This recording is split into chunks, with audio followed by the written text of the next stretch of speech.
സ്നേഹനിധികളായ ആത്മാന്വേഷകരെ, സൂഫി സാധകരെ,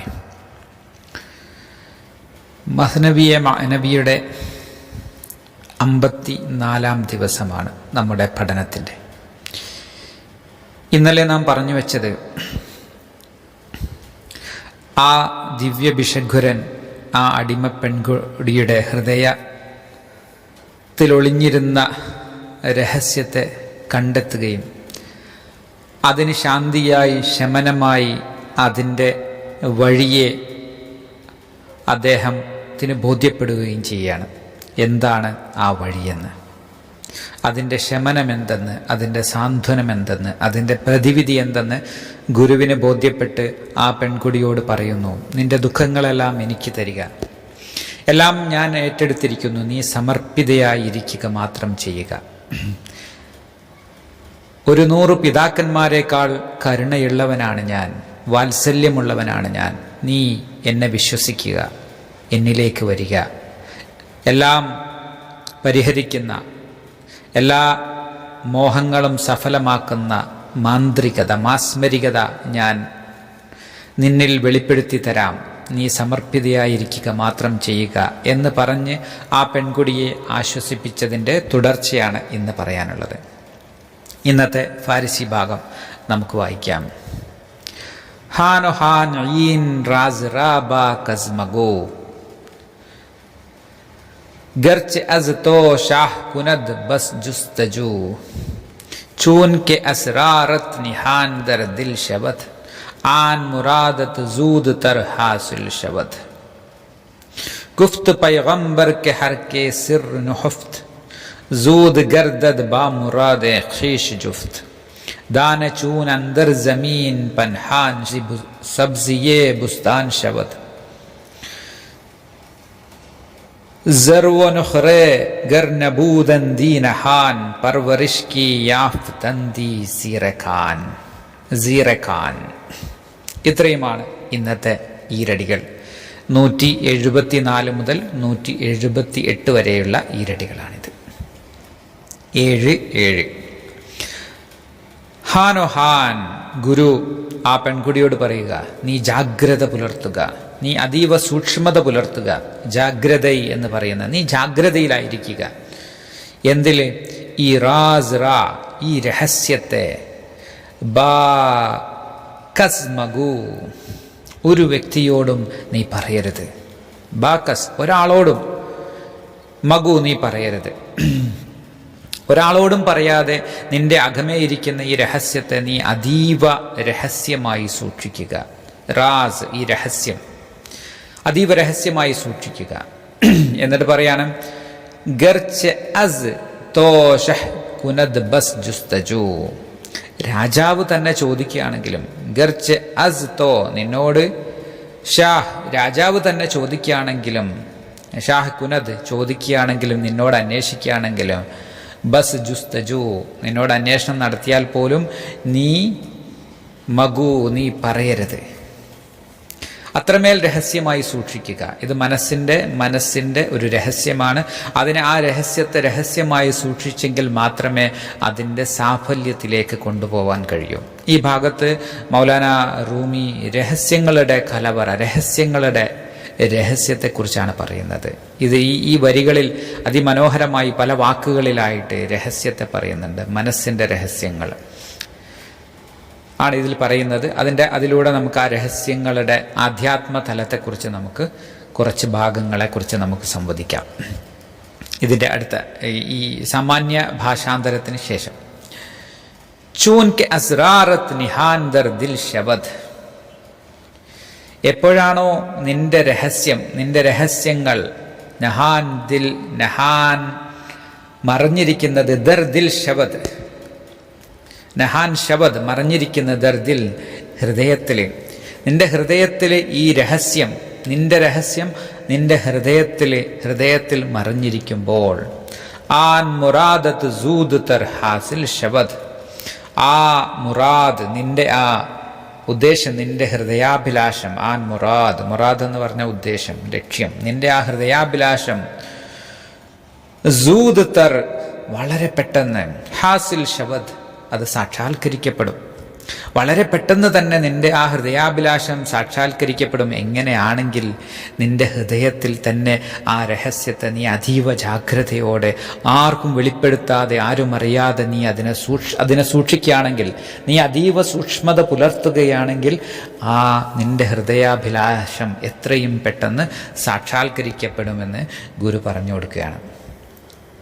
എന്നിട്ട് വീണ്ടും പറയാണ്, ഒരു കാര്യം പറയാം. ഗുഫ്ത് പയഗംബർ, ആ പരിശുദ്ധ പ്രവാചകൻ പറഞ്ഞിട്ടുണ്ട്. പയഗംബർ എന്ന് പറഞ്ഞാൽ പ്രവാചകൻ പറഞ്ഞു. എന്തെന്നാൽ ഹർ കെ സിർറുൻ ഹുഫ്ത്, ആരാണോ രഹസ്യത്തെ സൂക്ഷിക്കുന്നത്, സൂക്ഷിക്കേണ്ട രഹസ്യത്തെ രഹസ്യമായി സൂക്ഷിക്കുന്നവൻ ആരാണോ, സൂദ് ഗർദദ് ബാ മുറാദെ ഖീഷ് ജുഫ്ത്, അവന്റെ ഉദ്ദേശങ്ങൾ, ഗർദദ് ബാ മുറാദ്, അവന്റെ ഉദ്ദേശങ്ങളെല്ലാം എന്താണ്, പെട്ടെന്ന് തന്നെ സഫലമാകും. തൻ്റെ ഉദ്ദേശങ്ങൾ പെട്ടെന്ന് തന്നെ സഫലമാവും. ആരുടെ ഉദ്ദേശങ്ങൾ? സൂക്ഷിക്കേണ്ട രഹസ്യങ്ങളെ അതിസൂക്ഷ്മമായി ഹൃദയത്തിൽ സൂക്ഷിക്കുന്നവനാരോ അവൻ്റെ ഉദ്ദേശങ്ങൾ, അവൻ്റെ മുറാദുകൾ ഹാസിലാവും.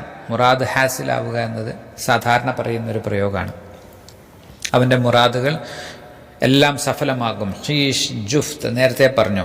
സൂദ് തർ ഹാസിൽ ഷവദ് പറഞ്ഞു. അപ്പോൾ മുറാദും ഹാസിലും ഒക്കെ പേർഷ്യനിലും അങ്ങനെ തന്നെ പറയുന്നു.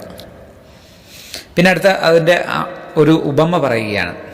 ആ സൂക്ഷിക്കേണ്ടതിൻ്റെ കാര്യത്തെക്കുറിച്ച്, ഹൃദയത്തിലെ രഹസ്യത്തെ രഹസ്യമായി തന്നെ സൂക്ഷിക്കേണ്ടതിൻ്റെ പൊരുളിനെക്കുറിച്ച് മനസ്സിലാക്കി തരാൻ വേണ്ടി ഗുരു 2 ഉപമകൾ പറയുന്നു, 2 ഉദാഹരണങ്ങൾ പറയുന്നു.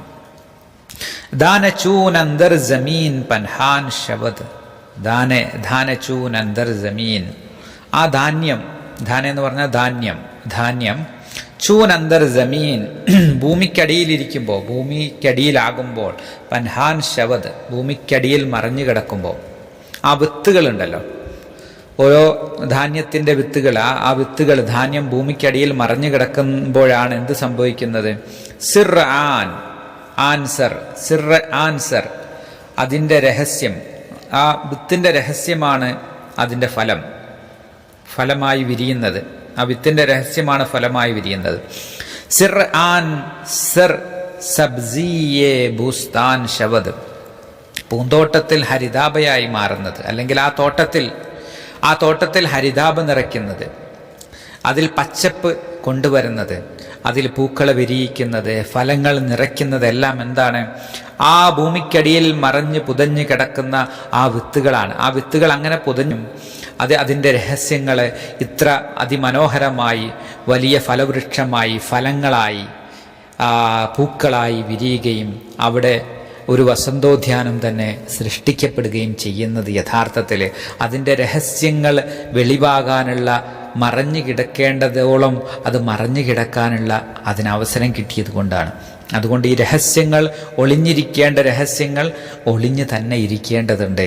അത് ആദ്യമേ വെളിപ്പെടുമ്പോൾ അതിൻ്റെ രഹസ്യം വെളിപ്പെട്ട് അത് ഹരിതാഭ തീർക്കാനുള്ള സാഹചര്യത്തെ അതുണ്ടാവില്ല. ആ ഭൂമിക്ക് മണ്ണിന് പുറത്താണെങ്കിലോ അത് വളരില്ല, അത് വിളയില്ല. അത് വിളയണമെങ്കിൽ യഥാർത്ഥത്തിൽ അതിൻ്റെ അകമെ കിടന്ന് പരിഭാഗമാകേണ്ടിടത്തോളം, അതിന് പരിപോഷണം കിട്ടി പരിഭാഗമാകേണ്ടിടത്തോളം അവിടെ തന്നെ കിടക്കേണ്ടതുണ്ട് എന്നതാണ്. മറ്റൊരു ഉദാഹരണം കൂടി പറയാണ്. ദാനചൂൻ അന്തർ ജമീൻ പൻഹാൻ ശബദ്, അടുത്ത് പറയാണ്.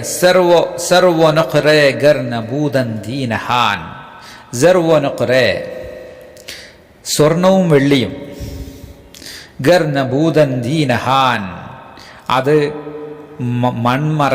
മണ്ണിനടിയിൽ മറഞ്ഞു കിടന്നില്ലായിരുന്നുവെങ്കിൽ, പറയാണ്. പർവറിഷ് കി യാഫ്തന്തി സിറഖാൻ, പിന്നെ എങ്ങനെ മറഞ്ഞു കിടന്നില്ലായിരുന്നെങ്കിൽ അതിൻ്റെ ഖനികൾക്കടിയിൽ വെച്ച് അതിനെങ്ങനെയാണ് അതിന് പരിപോഷണം കിട്ടുമായിരുന്നത്? യഥാർത്ഥത്തിൽ സ്വർണവും വെള്ളിയും പരിപോഷണം കിട്ടി സ്വർണവും വെള്ളിയുമായി മാറുന്നത് ആ ഖനികൾക്കകമേ കിടന്ന് അതിന് കിട്ടേണ്ട പരിപോഷണം അതിന് യഥാവിധം കിട്ടുന്നത് കൊണ്ടാണ്. ആ കിട്ടാനുള്ള കാരണം എന്താണ്?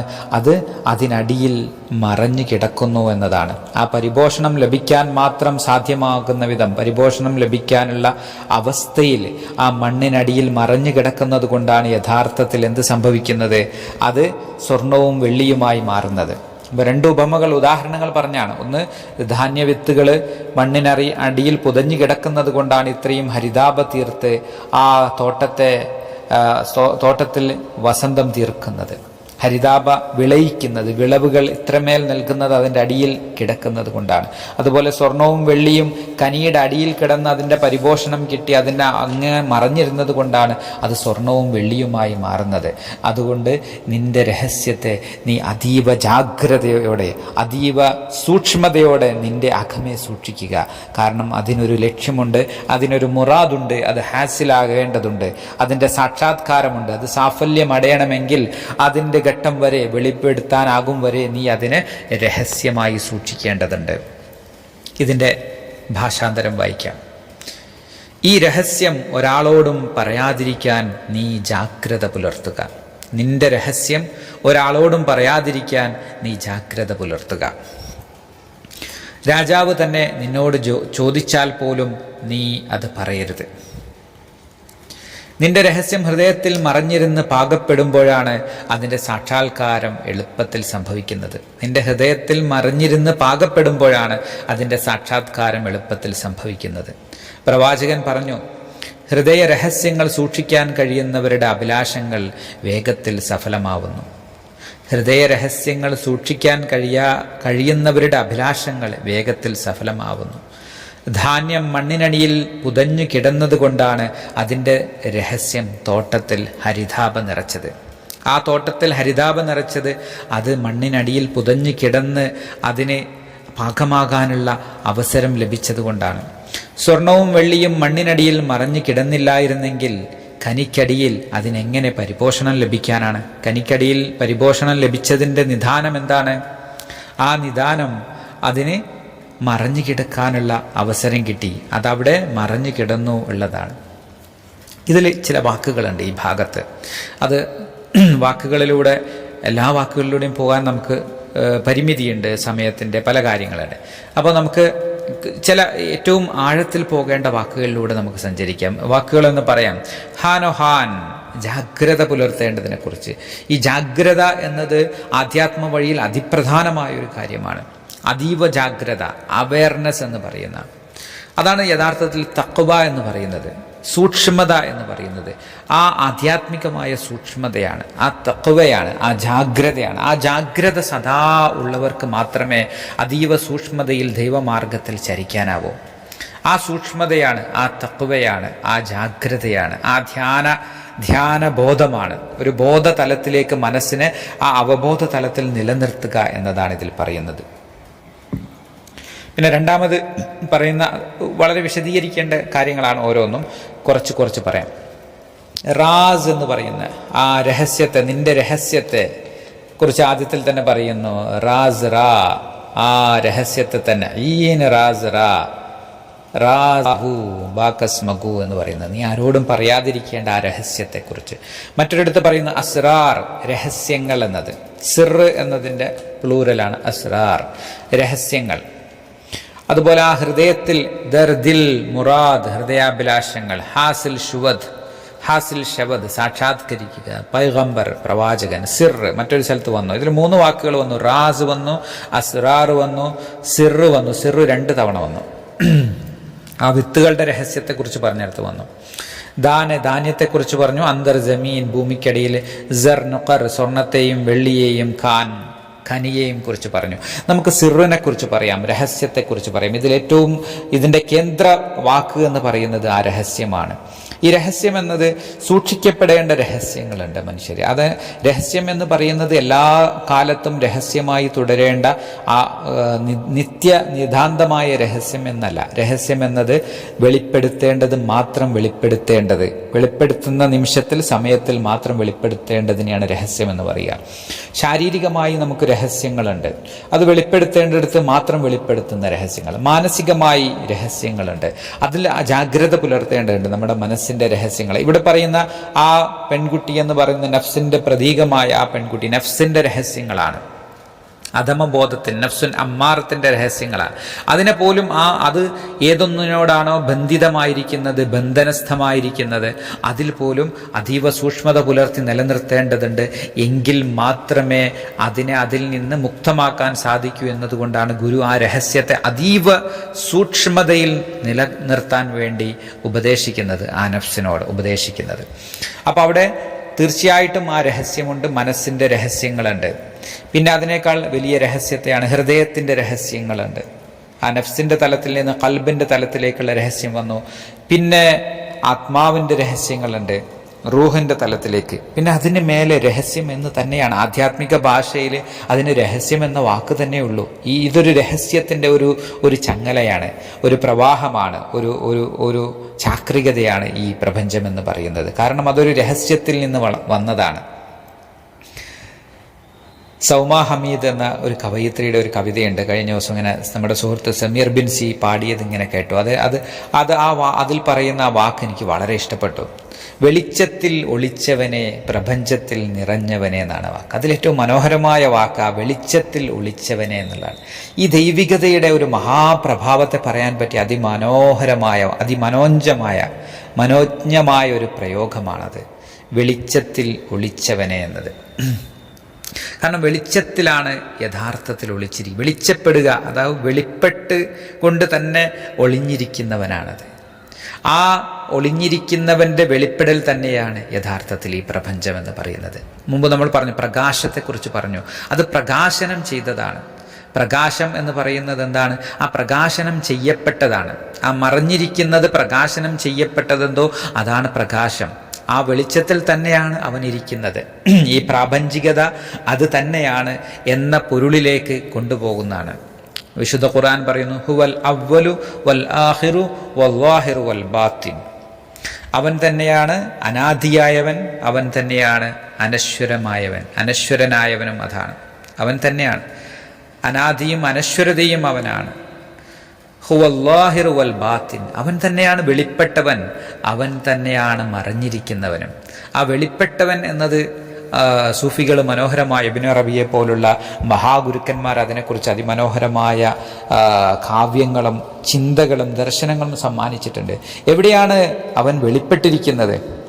അവന് ഗൈബാണ്. ഗൈബിൽ വിശ്വസിക്കുക എന്ന അദൃശ്യതയിൽ വിശ്വസിക്കേണ്ടതാണ്. അദൃശ്യനാണ് അവൻ. പക്ഷെ ഖുർആനിൽ ഒരു ഭാഗത്ത് പറയാണ് ഏറ്റവും വെളിപ്പെട്ടവനും അവനാണ്. ളാഹിറായവൻ, വെളിപ്പെട്ടവൻ, ആ വെളിവായിരിക്കുന്നവൻ, ആ വെളിച്ചത്തിൽ മറിഞ്ഞിരിക്കുന്നവൻ, വെളിച്ചത്തിൽ ഒളിഞ്ഞിരിക്കുന്നവനാണ്. ആ പൊരുളിനെ പാടിക്കേട്ടപ്പോൾ അതിമനോഹരമായിട്ട് തോന്നി. ഇവിടെ ഈ രഹസ്യത്തെ, ഈ ആധ്യാത്മ രഹസ്യത്തെ, ഈ രഹസ്യങ്ങൾ, അതായത് ശാരീരിക രഹസ്യങ്ങൾ മറഞ്ഞിരിക്കേണ്ടതുണ്ട്, മാനസിക രഹസ്യങ്ങളുണ്ട്, നഫ്സിന്റെ തലത്തിൽ, ഖൽബിന്റെ തലത്തിലുണ്ട്, റൂഹിന്റെ തലത്തിലുണ്ട്. പിന്നെയാണ് പറയുന്നത് സിർറ് എന്ന് തന്നെയാണ് പിന്നെ സൂഫികൾ അതിന് പറയുന്നത്. അതിൻ്റെ അപ്പുറത്തേക്ക് പ്രവേശിക്കുന്ന അതിൻ്റെ തലങ്ങളെക്കുറിച്ച് പറയുന്നത് അത് രഹസ്യമാണ്. സിർറ് എന്ന വാക്ക് തന്നെയാണ് ഉപയോഗിക്കുന്നത്, രഹസ്യമാണ്, ആത്മരഹസ്യമാണത്. അതിനും മീതെ സൂഫികളുടെ സഞ്ചാരപദത്തിൽ പറയുന്നതുണ്ട് അഖ്ഫ, ഖഫി എന്നെല്ലാം പറയും. അതെല്ലാം നിഗൂഢസ്ഥമായ നിഗൂഢ ലോകങ്ങളെക്കുറിച്ചാണ്. നിഗൂഢത എന്ന് തന്നെയാണ് അതിൻ്റെ അർത്ഥം. അതായത് രഹസ്യങ്ങളുടെ ഒരു കലവറയാണ് അത്. ഓരോന്നും രഹസ്യങ്ങൾ നമുക്ക് തുറക്കപ്പെടുന്നത് എപ്പോഴാണ്? അതിലേക്ക് നമ്മൾ പാകപ്പെടുമ്പോഴാണ്. അതിന് നമ്മൾ പാകപ്പെടേണ്ടതുണ്ട്, അതിന് മറഞ്ഞിരിക്കേണ്ടതുണ്ട്. പാകപ്പെടാൻ നമ്മുടെ അകമേ അത് പാകപ്പെട്ട് വരേണ്ടതുണ്ട്. ഒരു ദിവ്യമായ വീഞ്ഞാണിത്. ആ വീഞ്ഞ് അത്രത്തോളം അതിനകമേ കിടന്ന്, അത്രയും മറഞ്ഞു കിടന്ന്, എത്രത്തോളം അത് അത്രയും ആ വീഞ്ഞിൻ്റെ ആ ശക്തി, ആ വീഞ്ഞിൻ്റെ എന്താ പറയുക, അതിന് ഒരു വാക്ക് എനിക്കറിയില്ല. ആ വീഞ്ഞായിരിക്കുന്നതിൻ്റെ ഒരു വല്ലാത്തൊരു അവസ്ഥയുണ്ട്. ആ അവസ്ഥ പ്രാപിക്കണമെങ്കിൽ അത്രയും അത് ഇങ്ങനെ മറഞ്ഞിരിക്കേണ്ടതുണ്ട്. ആ മറഞ്ഞ് ഇരുന്ന് പാകപ്പെട്ടാണ് യഥാർത്ഥത്തിൽ ഏറ്റവും അതീവ രുചികരമായ, ഏറ്റവും ആനന്ദം പകരുന്ന വീഞ്ഞായി മാറുന്നത്. അതിന് പാകപ്പെടേണ്ടതുണ്ട്, അതിന് രഹസ്യമായി മറഞ്ഞിരിക്കേണ്ടതുണ്ട്, അത് മറയ്ക്കപ്പെടേണ്ടതുണ്ട്. പ്രണയത്തെക്കുറിച്ചൊക്കെ പറയാറുണ്ട് സാധാരണ രീതിയിൽ. അത് ആ മറച്ചിരിക്കാതെ മറഞ്ഞിരിക്കേണ്ട വിധം പ്രണയം മറച്ചു വെക്കാൻ കഴിയാത്തവർ, എപ്പോഴും രഹസ്യത സൂക്ഷിക്കാൻ സാധിക്കാത്തവർക്ക് ഒരിക്കലും പ്രണയിക്കാൻ കഴിയില്ല. പ്രണയം എന്നത് ഒരു ഹൃദയ രഹസ്യമായിട്ട് കൊണ്ടു നടക്കുന്നവർക്ക് മാത്രമേ ഈ ലൗകികമായ പ്രണയത്തിൽ പോലും സാധ്യമാവുകയുള്ളൂ. അതുപോലെ തന്നെയാണ് ആധ്യാത്മികമായ പ്രണയവും. ആ ദൈവിക പ്രണയത്തെയും അതതിൻ്റെ അകമേ ഇരുന്ന് ഇങ്ങനെ നൃത്തം ചെയ്യപ്പെടേണ്ടതാണ്, അത് പുറമേ അല്ല. ഏറ്റവും നമ്മൾ ഏകാഗിയാകുമ്പോൾ, ഏകാഗ്യത അനുഭവിക്കുമ്പോൾ ഏറ്റവും ആനന്ദിക്കുന്നവർ യഥാർത്ഥത്തിൽ ദിവ്യ പ്രണയികളാണ്, ദിവ്യാനുരാഗികളാണ്. കാരണം അവർക്ക് ഏറ്റവും മനോഹരമായ അവസരം കിട്ടുകയാണ് ആ പ്രണയഭാചനത്തോട് മാത്രം ഒറ്റയ്ക്കാവാൻ. ആ ഒറ്റയ്ക്കാവുക എന്നതാണ് ഏറ്റവും ആനന്ദകരം അനുരാഗിയെ സംബന്ധിച്ചിടത്തോളം. അത് കാരണം അവൻ്റെ രഹസ്യമാണത്, അതൊരു തിരുരഹസ്യമാണ്. നമ്മൾ പറയാറുണ്ട് അതൊരു വിശുദ്ധ സ്വകാര്യതയാണ്. ഈ ആധ്യാത്മികത എന്നതിന് ആധ്യാത്മരഹസ്യം വേദാന്തികൾ പറയാറുണ്ട്, ഇതൊരു ആത്മരഹസ്യമാണ്, ആധ്യാത്മരഹസ്യമാണ്. ആ രഹസ്യം അതിന് പാകപ്പെടും വരെ മറഞ്ഞിരിക്കുകയും പാകപ്പെട്ടവർക്ക് മാത്രം വെളിപ്പെടുത്തുകയും ചെയ്യുന്നതാണ്. ഷെയ്ഖ് അൻസാരി എന്ന സൂഫി ഒരിക്കൽ പറയുകയുണ്ടായി, എൻ്റെ കയ്യിൽ 4 തരം വിജ്ഞാനീയങ്ങളുണ്ട്. ഇതിൻ്റെ ഇതേ ആശയം ഷെയ്ഖ് അഹമ്മദ് സർഹിന്ദിയും പറഞ്ഞിട്ടുണ്ട്. 4 തരം വിജ്ഞാനീയങ്ങൾ എന്നിലുണ്ട്. അതിലൊന്നാമത്തെ വിജ്ഞാനീയം ഞാൻ എഴുതുകയും പ്രസംഗിക്കുകയും ചെയ്യുന്നതാണ് എൻ്റെ വിജ്ഞാനത്തിൽ. അത് പൊതുവേ ആയിട്ട് പറയും, നമ്മളും അങ്ങനെ തന്നെയാണ്. പൊതുവേ പറയുന്നതിൽ പലതും പറയാതിരിക്കേണ്ടതുണ്ടാവും, അത് നമ്മൾ സൂക്ഷിക്കും. രണ്ടാമത്തെ വിജ്ഞാനീയം ഏറ്റവും അടുത്ത ശിഷ്യരോട്, എന്നെ കേൾക്കുന്ന എൻ്റെ ശിഷ്യരായിട്ട് വരുന്ന എന്നെ സ്വീകരിച്ചവരോട് മാത്രം പറയുന്നതാണ്. പൊതുസമൂഹത്തോട് പറയുന്നതല്ല, സ്വീകരിച്ചവരോട് പറയുന്നത്, അവരോട് പറയുന്നതാണ്. എന്നാൽ മൂന്നാമത്തെ വിജ്ഞാനീയം എന്ന് പറഞ്ഞാൽ ഏറ്റവും പ്രിയപ്പെട്ട ശിഷ്യരോട് മാത്രം, എന്നെ പൂർണ്ണമായും ഉൾക്കൊണ്ട പ്രിയങ്കരന്മാരായ വളരെ കുറച്ച് ആളുകളോട് മാത്രം പറയുന്നതാണ് ആ രഹസ്യം. നാലാമത്തെ രഹസ്യം എന്ന് പറഞ്ഞാൽ ഞാൻ അറിഞ്ഞ ആ രഹസ്യം എൻ്റെ നാവിൽ നിന്ന് എൻ്റെ ചുണ്ടുകൾക്ക് പുറത്തേക്ക് വരാത്തതാണ്. അങ്ങനത്തെ രഹസ്യങ്ങളുണ്ട് നമ്മുടെ ജീവിതത്തിൽ. സാമാന്യ ജീവിതത്തിൽ പോലും അങ്ങനെയാണ്. നമ്മുടെ ജീവിതത്തിൻ്റെ സാധാരണമായ ജീവിതത്തിൽ നമ്മുടെ രഹസ്യങ്ങൾ ഒരാളോടും പറയേണ്ടാത്ത രഹസ്യങ്ങളുണ്ടാവും, അടുത്തവരോട് മാത്രം പറയുന്ന രഹസ്യങ്ങളുണ്ടാവും, കുറച്ചുകൂടി അടുത്ത ആളുകളോട് പറയുന്ന, സൗഹൃദ വലയത്തിൽ പറയുന്നതുണ്ടാവും, പൊതുവായിട്ട് പറയുന്നത്. ഇതന്നെയാണ് ഈ തലം തന്നെ നമ്മൾ അറിഞ്ഞാൽ മതി. ഇങ്ങനെ തന്നെയാണ് ആധ്യാത്മികതയുടെയും ദൈവികതയുടെയും വഴിയിൽ, പ്രണയത്തിൻ്റെ വഴിയിൽ, ഇതെല്ലാം അങ്ങനെയാണ്. അത് പറയാൻ പറ്റാത്തവരോട് പറയാൻ പാടില്ലാത്തത് പറയുമ്പോഴാണ് അത് അവിദ്യയായി മാറുന്നത്. അത് അവിദ്യയായി മാറുന്നിടത്താണ്, അവിദ്യയായി മാറാൻ സാധ്യതയുള്ളിടത്താണ് ഗുരുക്കന്മാർ ഇത്തരം വൈജ്ഞാനികമായ സംവേദനങ്ങളിൽ വാക്കുകളുടെ, ഭാഷയുടെ, കഥകളുടെ, കവിതയുടെ മറവിലൂടെ പറയുന്നത്. കഴിഞ്ഞ ദിവസം നമ്മൾ പറഞ്ഞു, മൗലാന റൂമിയോട് ഹുസാമുദ്ദീൻ ശിഷ്യൻ പിന്നെയും പിന്നെയും ആ രഹസ്യത്തെ വെളിപ്പെടുത്താൻ വേണ്ടി, ആ അനുഭവത്തെ പങ്കുവെക്കാൻ വേണ്ടി പറഞ്ഞപ്പോൾ ആയിട്ടില്ല, അതിങ്ങനെ മറഞ്ഞു കിടക്കേണ്ടതാണ്. പക്ഷേ അത് പറഞ്ഞുകൊണ്ടിരിക്കുന്നുണ്ട്. ഈ പറയുന്ന വാക്കുകളിലൂടെ ഭാഷയുടെ ചില മറവുണ്ട്. ആ ഭാഷയുടെ സൗകുമാര്യത്തിൻ്റെ, ഭാഷയുടെ ഒരു സ്നിഗ്ധമായ സൗന്ദര്യത്തിൻ്റെ, അതിൻ്റെ അകമേയിരിക്കുന്ന ഒരു സൗകുമാര്യത്തിൻ്റെ മറവിലൂടെ നമ്മൾ പലപ്പോഴും പറയാതെ പറയുന്നുണ്ട്. അത് മനസ്സിലാക്കുന്നവരുടെ ചെവികളിൽ അതെത്തുമ്പോൾ അത് ഹൃദയത്തിൽ പ്രകാശനം കൊള്ളുകയും അവർക്കത് ബോധ്യപ്പെടുകയും ചെയ്യും. ഒരു പാസ്വേഡ് പോലെ, അതറിയുന്നവർക്ക് മാത്രമേ ആ പാസ്വേഡ് വെച്ച് ഓപ്പൺ ചെയ്യാൻ പറ്റുള്ളൂ, അല്ലാത്തവർക്കത് അതിൽ നിന്ന് കിട്ടില്ല. അതേസമയം അറിയേണ്ടാത്തവർ അത് കേട്ടാൽ അതൊരു സംഗീതം പോലെ, ഒരു ഗാനം പോലെ, മനോഹരമായ വാക്കുകളുടെ ഒരു പ്രവാഹം പോലെ, ഒരു സൗഭഗമുള്ള വാഗ്ധോരണി പോലെ അത് അതിലൂടെ അങ്ങ് കടന്നു പോകും. ഈ ചെവിയിലൂടെ മറുചെവി കടന്നങ്ങ് കടന്നു പോകും. പക്ഷെ അത് അറിയേണ്ടവർക്കോ അത് അവരുടെ ഹൃദയങ്ങളിലേക്ക് ഇറങ്ങുകയും ആ ഹൃദയത്തിൽ ഒരു രഹസ്യമായി അവിടെ നിലകൊള്ളുകയും ആ മണ്ണിനടിയിൽ പുതഞ്ഞു കിടന്ന് അവരുടെ ലോകത്തിൽ ഹരിതാപം നിറയ്ക്കുന്ന തോട്ടമായി അത് വിടർന്നു വരികയും ചെയ്യും. ഈ 2 അവസ്ഥകൾ ഈ വിജ്ഞാനീയങ്ങൾക്കുണ്ട്. അതുകൊണ്ടാണ് ഈ രഹസ്യങ്ങൾക്ക് ആധ്യാത്മ ഗുരുക്കന്മാർ രഹസ്യങ്ങളെ രഹസ്യമായി നിലനിർത്താൻ പറയുന്നതും അത് ബോധ്യപ്പെടുന്നവരിലൂടെ മാത്രം പകർന്നു പോകുന്നതും. ഇതാണ് ഈ ഗുരുപരമ്പരയുടെ രഹസ്യം തന്നെ. ഇതൊരു സിറാണ്. സിറ് കൈമാറ്റം ചെയ്യുക എന്നാണ് ഗുരുക്കന്മാർ പറയുക. ഒരു ഗുരു അദ്ദേഹത്തിന് ലഭിച്ച ആ സിറിനെ ഏറ്റവും പ്രിയപ്പെട്ട തൻ്റെ പിൻഗാമിയായ ശിഷ്യനിലേക്ക് പകർന്നു കൊടുക്കുകയാണ്. അത് സിറിനെയാണ് പകരുന്നത്. അതൊരു മിസ്റ്ററിയാണ് യഥാർത്ഥത്തിൽ. അതുകൊണ്ടാണ് ഈ രഹസ്യങ്ങളുടെ രഹസ്യത്തെ ഷെയ്ഖ് അബ്ദുൽ ഖാദിർ ജീലാനിയുടെ, മൊഹീദ്ദീൻ ഷെയ്ഖിൻ്റെ ഒരു ഗ്രന്ഥത്തിൻ്റെ പേരാണ് സിറുൽ Asrar, secret of the secrets എന്ന് പറഞ്ഞ്. ഇതുപോലത്തെ ഗ്രന്ഥങ്ങൾ പല ആളുകളും ഇത്തരം ഈ തലത്തിൽ ഗ്രന്ഥങ്ങൾ രചിച്ചിട്ടുണ്ട്. ഓഷോയുടെ ഒരു ഗ്രന്ഥമുണ്ട്, സീക്രട്ട് ഓഫ് ദ സീക്രട്സ്. ഇതുപോലെ ആധ്യാത്മിക വഴിയിൽ പല ധാരകളിലുള്ളവർ ഈ രഹസ്യങ്ങളുടെ രഹസ്യത്തെക്കുറിച്ച് പറഞ്ഞിരിക്കുന്നു. അത് മറഞ്ഞിരിക്കുന്ന അമൂല്യതയാണ് ഈ രഹസ്യം എന്ന് പറയുന്നത്.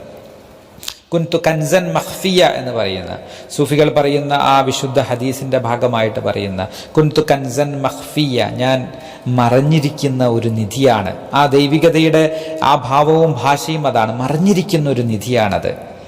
കുന്തു കൻസൻ മഖ്ഫിയ അഹ്ബബ്തു അൻ ഉറഫ ഫഅഹ്ബബ്തു അൻ ഉറഫ ഫഖലഖ്തുൽ ഖൽഖ എന്ന് പറഞ്ഞു. അങ്ങനെ ആ മറഞ്ഞു കിടക്കുന്ന നിധി വെളിപ്പെടുന്നതിനെ പ്രണയിച്ചപ്പോഴാണ് ഈ പ്രപഞ്ചത്തെ സൃഷ്ടിക്കപ്പെടുന്നത്. അതാണ് നേരത്തെ പറഞ്ഞ ആ വെളിച്ചത്തിൽ ഒളിച്ചവനെ എന്ന് പറയുന്നത്. ആ ഒളിച്ചവൻ ആ വെളിപ്പെടുകയാണ്. ആ വെളിച്ചത്തിൽ തന്നെയാണ് ഒളിച്ചിരിക്കുന്നത്, ഒളിഞ്ഞിരിക്കുന്നതും വെളിപ്പെട്ടതും അവൻ തന്നെയാണ്. അതൊരു ദൈവികതയുടെ ഒരു മഹാരഹസ്യമാണ്, അതൊരു മിസ്റ്ററിയാണ്. ആ മിസ്റ്ററിയെ തേടുന്നവരാണ് യഥാർത്ഥത്തിൽ മിസ്റ്റിക് എന്ന് പറഞ്ഞാൽ. ഒരു മിസ്റ്റിക് എന്ന് പറയുന്ന അർത്ഥം ആ മിസ്റ്ററിയിലൂടെ മിസ്റ്ററിയായി നടക്കുന്നവനാണ്. സൂഫികളിലെ ഒരു വിഭാഗത്തെക്കുറിച്ച് തന്നെ പറയാറുണ്ട്, റിജാലുൽ ഗൈബ് എന്നാണ് പറയുക. അദൃശ്യരായ മനുഷ്യരാണ് അവർ. അദൃശ്യരായി എന്ന് പറഞ്ഞാൽ നമ്മൾ കാണാത്തവരെന്ന്, നമ്മൾ കണ്ടുകൊണ്ടേയിരിക്കുന്നവരാണ്, നമ്മൾക്കിടയിലുള്ളവരാണ്, നമ്മളിൽ പെട്ടവരാണ്. പക്ഷേ അവർ നിങ്ങൾ വിചാരിക്കുന്ന ആളല്ല. നിങ്ങൾ വിചാരിക്കുന്നത് അവർക്കൊരു ഐഡന്റിറ്റി നിങ്ങൾ കൽപ്പിച്ച് നൽകിയിട്ടുണ്ടാവും. ആ ഐഡന്റിറ്റിയിൽ നിലകൊള്ളുന്നവരല്ല യഥാർത്ഥത്തിൽ അവർ ആ മിസ്റ്ററിയിൽ നിലകൊള്ളുന്നവരാണ്, ആ രഹസ്യത്തിൽ നടക്കുന്നവരാണ്. ആ ദൈവികതയുടെ മുത്ത് അകമേയുള്ള ഖനിയിൽ പാകപ്പെട്ട് പരിപോഷിപ്പിക്കപ്പെട്ട് വരേണ്ടതാണ്. ആ മുത്തായിരിക്കുന്നവരാണ്, ആ മുത്തായിക്കൊണ്ടിരിക്കുന്നവരാണ് ആ മിസ്റ്റിക്കുകൾ എന്ന് പറഞ്ഞാൽ. കാരണം ഈ ജീവിതമെന്ന ഈ മഹാമിസ്റ്ററിയെ ആർക്കും ഡീമിസ്റ്റിഫൈ ചെയ്യാൻ കഴിയില്ല. ജീവിതമാണ് ഏറ്റവും മഹാമിസ്റ്ററി എന്ന്, മനുഷ്യനാണ് ഏറ്റവും വലിയ മിസ്റ്ററി. ആ മിസ്റ്ററിയെ ഒരിക്കലും ഒരാൾക്കും ഡീമിസ്റ്റിഫൈ ചെയ്യാൻ കഴിയില്ല. അങ്ങനെ ഡീമിസ്റ്റിഫൈ ചെയ്യാനുള്ള ശ്രമം എപ്പോഴും എന്താകും, ഇങ്ങനെ പരാജയപ്പെട്ടുകൊണ്ടിരിക്കുകയും ആ മിസ്റ്ററിയുടെ ആ വിസ്മയത്തിൻ്റെ, യഥാർത്ഥത്തിൽ അതിൻ്റെ ഒരു മനോഹരമായ വാക്കാണ്, അതൊരു നിഗൂഢത എന്നതിലുപരി അതൊരു വിസ്മയമായി മാറുകയാണ്. മുമ്പ് നമ്മൾ പറഞ്ഞിട്ടുണ്ട്, ആ ചോദ്യചിഹ്നം നീണ്ടു നിവർന്ന് ഒരു ആശ്ചര്യചിഹ്നമായി മാറുന്നതാണ് ജീവിതം. ചോദ്യങ്ങളെല്ലാം ബോധ്യങ്ങളായി മാറുന്നതിനെയാണ്, ആ വിസ്മയമായി മാറുന്നതാണ് ഈ ലോകത്തിൻ്റെ ഏറ്റവും വലിയ മഹാത്ഭുതം. ആ മഹാത്ഭുതത്തിലൂടെ സഞ്ചരിക്കുന്നവരാണ് മിസ്റ്റിക്കുകൾ. അവർ മിസ്റ്ററിയെ ഡീമിസ്റ്റിഫൈ ചെയ്യുന്നവരല്ല, അതിന് ശ്രമിക്കുന്നവരല്ല. മിസ്റ്ററിയെ അതുപോലെ തന്നെ അങ്ങ് ആശ്ലേഷിക്കുന്നവരാണ്. ആ മിസ്റ്ററിയോടൊപ്പം അതിനെ അനുഭവിച്ച് ജീവിക്കുന്നവരാണ്. കാരണം ഈ ലോകത്തൊന്നും ഈ മിസ്റ്ററിയെ അനുഭവിച്ചറിയുക എന്നല്ലാതെ അതിനൊരിക്കലും സോൾവ് ചെയ്യാൻ പറ്റുന്നതല്ല. ഒരിക്കലും ഒരു കളിപ്പാട്ടം വാങ്ങാൻ പോയ ഒരു അമ്മയുടെ കഥ പറയാറുണ്ട്. ആ അമ്മ കളിപ്പാട്ടം വാങ്ങിയിട്ട് അവരുടെ ആൺകുട്ടിക്ക് വേണ്ടി വാങ്ങാൻ പോയതാണ്. പക്ഷെ ആ കളിപ്പാട്ടത്തിലുള്ള അതിൻ്റെ ചില സോൾവ് ചെയ്യാവുന്ന കാര്യങ്ങളുണ്ടായിരുന്നു. ആ കളിപ്പാട്ടം ഇങ്ങനെ ചെയ്ത് കഴിഞ്ഞാൽ അവർ സോൾവ് ചെയ്യുന്ന ഒരു കളിപ്പാട്ടമാണ്. പക്ഷെ ഒരിക്കലും അവർക്ക് അത് അവരെത്ര ശ്രമിച്ചിട്ടും അത് പറ്റുന്നില്ല. അപ്പോൾ അവർ കടക്കാരനോട് ചോദിച്ചു, ഇതെന്താണ് ഇങ്ങനെ, ഇതെങ്ങനെ എനിക്ക് പോലും ചെയ്യാൻ പറ്റുന്നില്ല, പിന്നെ എങ്ങനെയാണ് ഈ കൊച്ചുകുട്ടികൾക്ക് ഇത് സോൾവ് ചെയ്യാൻ പറ്റുക? അപ്പം അദ്ദേഹം പറഞ്ഞു, ഇത് അത്തരത്തിലൊരു പ്രത്യേക തരം കളിപ്പാട്ടമാണ്, ഇത് ജീവിതത്തെ പഠിപ്പിക്കുന്നതാണ്. എത്ര ശ്രമിച്ചാലും ഇത് സോൾവ് ചെയ്യാൻ പറ്റില്ല.